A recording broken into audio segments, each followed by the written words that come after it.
সাহায্যের প্রয়োজন আছে দুনিয়ার কাছ থেকে, কিন্তু এমন সাহায্য চাই না যার দ্বারা আমার স্বাধীনতার উপর হস্তক্ষেপ কেউ করতে পারে। আমার দেশের মানুষের স্বাধীনতা আমি বিক্রি করে কোনো সাহায্য কারোর কাছ থেকে চাই না। আমাদের সরকার কাজ করছে, আর ড্যামেজ যা করেছে সেটা সত্যিকারে বড় কষ্টকর। তবে এটুকু বলতে পারি যে বর্বর পাকিস্তানি হামলাকারীরা আমার 30 লক্ষ লোককে প্রায় হত্যা করেছে। বেশি হবে, কম না, 30 লক্ষের প্রায় 2.5 কোটি 3 কোটি ঘর বাড়ি জ্বালিয়ে দিয়েছে। আমার খাদ্য যে গুদাম ছিল সেগুলো ধ্বংস করেছে, আমার রাস্তাঘাট রেলওয়েকে ধ্বংস করেছে, এমনকি কারেন্সি নোট পর্যন্ত জ্বালিয়ে দিয়ে গেছে। ক্ষয়ক্ষতিপূরণ কি বলবো, একটা জাতকে ধ্বংস করার জন্য যা প্রয়োজন সবকিছু তারা করে গেছে। তবে আমার জাত ধ্বংস হবার নয়, তারা ত্যাগ করেছে তাদের জাতের মুক্তির জন্য, স্বাধীনতার জন্য, এবং তারা আমি বিশ্বাস করি দেশকে গড়ে তুলবে, তাদের রক্ত দিয়ে হলেও তার দেশকে গড়ে তুলবে। বাংলাদেশ এসেছে দুনিয়াতে, এবং যতদিন দুনিয়া থাকবে বাংলাদেশ থাকবে।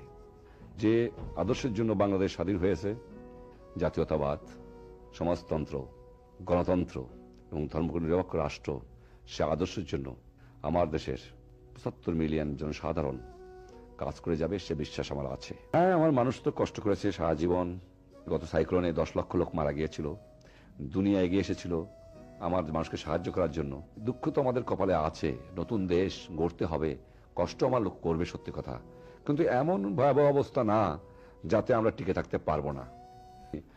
জাতিসংঘের কাছে অনুরোধ করেছি, রেড ক্রসের কাছে অনুরোধ করেছি, এবং আমি বলে দিয়েছি যারা পশ্চিম পাকিস্তানের বাঙালিরা আছে তাদের ফেরত দেবার জন্য। এক্সচেঞ্জ অফ পপুলেশনে আমার আপত্তি নাই। তবে কথা হলো এই যে একথা সত্য যে যারা অসামরিক বাহিনীর লোকেরা আমার দেশের মানুষকে হত্যা করেছে, অত্যাচার করেছে, মেরেছে, তাদের বিচার হবে। এই বিচার কবে নাগাদ হবে বলে আপনি আশা করেন? ওটা এখন আমি বলতে পারছি না, ইনকোয়ারি চলছে, সবকিছু রেডি হচ্ছে, সময়ের প্রয়োজন আছে। দেশের মানুষ এখন স্বাধীন হয়েছে, এই স্বাধীন দেশের ভবিষ্যৎ আপনি কিভাবে স্বপ্ন দেখেন?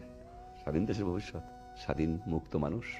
বাংলাদেশ কি রকম উন্নতি হতে পারে, কি অবনতি? বাংলাদেশের সম্পদ আছে, বাংলাদেশের মানুষ আছে, বাংলাদেশের উর্বর জমি আছে। 200 বছর ইংরেজ আমলে ইংরেজ বাংলাদেশকে শোষণ করেছে, তারপর 23 বছরে যা কিছু হাড়মাংস ছিল পশ্চিম পাকিস্তানে নিয়ে গেছে, কিন্তু স্বাধীন বাংলাদেশকে আর কেউ শোষণ করতে পারবে না, কোনো শক্তি দুনিয়ায় নাই। এবং এটা শোষণহীন সমাজ হবে, এবং এখানে হবে গণতন্ত্র, এখানে হবে সমাজতন্ত্র, এখানে হবে শোষণহীন সমাজ, এখানে হবে ধর্মনিরপেক্ষ রাষ্ট্র, এবং সেটা হবে জাতীয়বাদের ভিত্তিতে। জনসম্পদ দুনিয়ার সবচেয়ে বড় সম্পদ, সেটা বাংলার মানুষের আছে। আমিও দুনিয়া দেখেছি, কিন্তু এমন সোনার দেশ, এমন সোনার মাটি কোথাও দেখেছো তুমি? যদি আমার দেশের মানুষকে শোষণ কেউ না, বিদেশিরা না করতো, তাহলে আমার মানুষ এইভাবে দুঃখী আজ হতো না। যদি শোষণ বন্ধ করে দেবার পারি, অদূর ভবিষ্যতে আমার বাংলাদেশ সোনার বাংলা হবে। জয় বাংলা।